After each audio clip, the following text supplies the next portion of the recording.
আমার বিরুদ্ধে যদি 32 টাকারও কেউ নিউজ করে, আমি তার বিরুদ্ধে 32 লক্ষ টাকার অথবা 32 কোটি টাকার মানহানি মামলা করে দিব। তো আমি দেখতে চাই রাফি আগামীকালকে আগামীকালকে বৃহস্পতিবার এবং সপ্তাহের শেষ দিন সে আদালতে মামলা করুক, মানহানি মামলা। সে যদি এই মামলা না করে, আমরা ধরে নিব এটা একটা সমঝোতা হয়েছে, যে রাফি যদি তার জায়গায় স্ট্রিক্ট হয়, সে যদি শতভাগ অনেস্ট অ্যান্ড কনফিডেন্ট হয়, তার অবশ্যই যেটা করতে হবে, তাকে মানহানি মামলা করতে হবে। এই পত্রিকার সম্পাদক, নিউজ এডিটর, তাদেরকে আদালতে দাঁড় করাতে হবে এবং তাদেরকে বিচারের মুখোমুখি দাঁড় করাতে হবে। আহ ভালো হলো ভাই যে আমি নিজেই রাফির বিরুদ্ধে পোস্ট দিয়ে তারপর এখানে বসেছি এবং রাফিকে পেয়ে গেছি।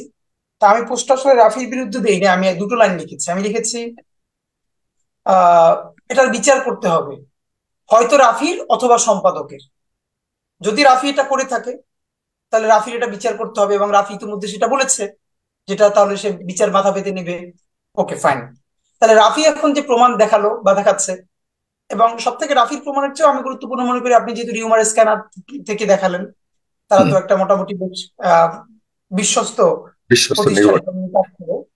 সুতরাং আহ রাফি ইজ ওকে, রাফির তরফ থেকে। এখন কাজটা হলো রাষ্ট্রের।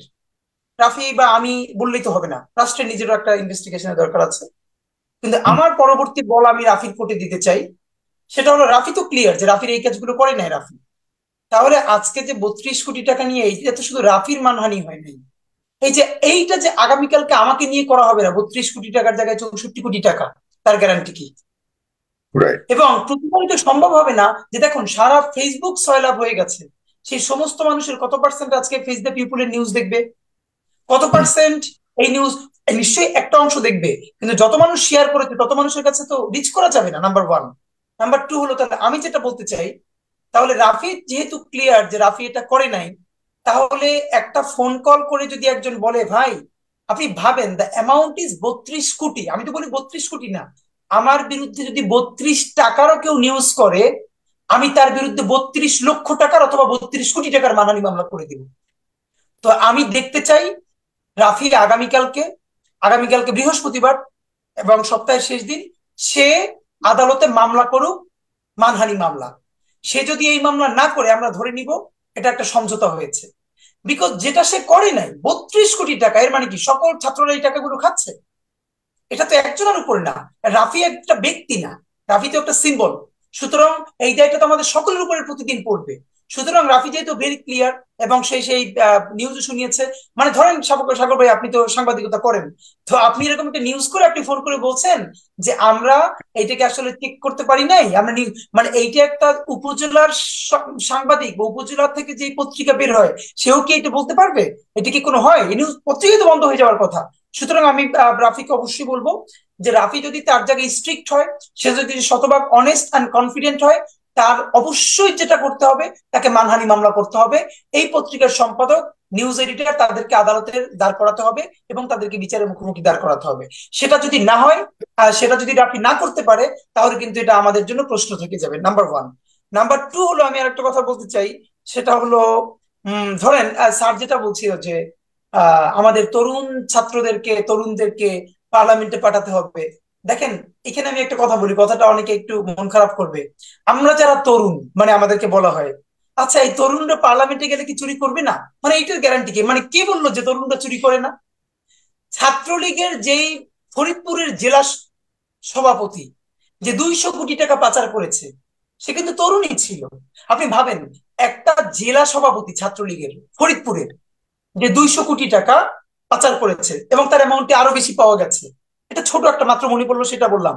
বয়স হতে সেও দুই তরুণ। হাজার দুই হাজার আমি কোটি বলতে চাই, টাকা 2000। আচ্ছা তাহলে এর মানে অ্যামাউন্টটা খেয়াল করেন। তাহলে আমি বলতে চাই, তরুণরা আমরা পার্লামেন্টে গেলেই যে আমরা চুরি করব না, এইটা কোনো কথা না। এটা একটা সিস্টেম। তরুণ হোক বৃদ্ধ হোক, চুরি করা যাবে না। আমি চুরি করি না বিকজ আমি চান্স পাই না। আমি চুরি করি না বিকজ আমার কেউ ঘুষ দিতে চায় না। আমার ঘুষ দিয়ে কি করবে? আমি ঘুষের কোনো কাজ করি? মানে আমার কি সেই ক্ষমতা আছে? আমার হাতে যখন ক্ষমতা আসবে, সে তরুণ হোক আর বৃদ্ধ হোক, তখন তো সে নিবে টাকা পয়সা। সুতরাং আমি মনে করি, তরুণরা পার্লামেন্টে গেলে দেশ ফেরেস্তা হয়ে যাবে, এটা তো কম, এটা হওয়ার সুযোগ কম। বরং সিস্টেমটা ডেভেলপ করতে হবে, সে তরুণ হোক, বৃদ্ধ হোক, মাঝারি বয়সী হোক, চুরি করতে পারবে না। এটি হলো বড় ব্যাপার। আর ছাত্র স্যার সর্বশেষ যেটা বলছিলেন, এটা আমি খুবই অ্যাপ্রিসিয়েট করি। ইয়েস, আমি মনে করি নির্বাচনী আমেজ শুরু হওয়া দরকার ছাত্র সংসদ নির্বাচনের মধ্যে দিয়ে। বিকজ ছাত্র সংসদ নির্বাচনটা হলেই সারা দেশে একটা অন্তত ছাত্র সংসদ গুলো তো আমাদের মিনি পার্লামেন্ট, তখন নির্বাচনের আমেজ তৈরি হবে এবং ক্যাম্পাস গুলোর এই নিউজ সব জায়গায় ছড়িয়ে যাবে। আস্তে আস্তে করে তারপরে জাতীয় নির্বাচনের আমেজ তৈরি হবে। সুতরাং এটাকে আমি খুবই অ্যাপ্রিসিয়েট করি। আর রাফির ক্ষেত্রে একটাই আমার বলবার কথা, আমি বলেছি সম্পাদকের বিচার করতে হবে অথবা রাফি। তো রাফি যেহেতু ক্লিয়ার, তাহলে এবার সেই পত্রিকার বিরুদ্ধে রাফি কি অ্যাকশন নেয় এটা আমরা দেখতে চাই।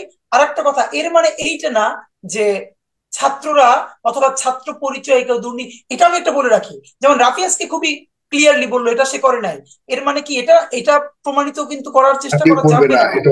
হুম। এটা করতে না। হুম। কোন ছাত্রই এটা করছে না ছাত্র নাম দিয়ে, সমন্বয়ক নাম দিয়ে, এর মানে কিন্তু এটাও না। মানে ঠিক আছে, রাফি যেহেতু এটা ক্লিয়ার হয়ে গেছে, এর মানে এটা খুব প্রতিষ্ঠিত যে বাংলাদেশে কোনো ছাত্র এটা করছে না। অবশ্যই করছে কেউ না কেউ, আমাদেরকে তাদেরকেও ধরতে হবে। সুতরাং আমি যেটা বলতে চাই, যেই পরিচয় হোক, চাঁদাবাজ সবসময় চাঁদাবাজ, তাদেরকে সামনে ধরতে হবে। আর পার্লামেন্টের ক্ষেত্রে বলি, আমাদের দেশে এখন একটা ইনশাল্লাহ তৈরি হবে যে তরুণরা পার্লামেন্টে যাক, এটা আমি চাই, আমরা সবাই চাই। কিন্তু সেই তরুণরা, আমি তো মনে করি সেই তরুণরা সুযোগ পেলে, ভাই দেখেন একটা বিখ্যাত কথা আছে না যে পাওয়ার করাপ্টস, অ্যাবসলিউট পাওয়ার করাপ্টস অ্যাবসলিউটলি, যে বেশি ক্ষমতা মানুষকে আরো বেশি দুর্নীতিগ্রস্ত করে তোলে। সুতরাং এমন একটা মেকানিজম রেডি করতে হবে, সে তরুণ হোক, কিশোর হোক, বৃদ্ধ হোক, দুর্নীতি করতে পারবে না। প্রধানমন্ত্রী আর রাষ্ট্রপতির ক্ষমতা আপনি ব্যালেন্স করেন না, আপনি ন্যূনতম কিছু কিছু ক্ষমতা রাষ্ট্রপতিরা তো এখন দিয়ে দেন না, তাহলে আজীবন কেউ প্রধানমন্ত্রী তো অনেক সময় হতেও চাইবে না। তো এই ক্ষমতার চেকস অ্যান্ড ব্যালেন্স যদি আমরা করতে না পারি, এই সিস্টেম ডেভেলপ করতে না পারি, তাহলে আসলে তরুণ আর কিছু না, আমরা সবাই মিলে দুর্নীতি করবো। আমি ভালো, এর কারণ আমি খারাপ হওয়ার সুযোগ পাই না তাই। আমি বারবার যখন অফার পাবো, আমি সুযোগ পাবো, আমি কয়দিন ভালো থাকবো ভাই? সুতরাং সিস্টেমটা ডেভেলপ করতে হবে। আর সাগর, আমি একটু সরি বলে আমাকে ঢাকার বাইরে যেতে হবে, আমি একটু প্লিজ আমরা এখানে শেষ করে অনুমতি। দিচ্ছি।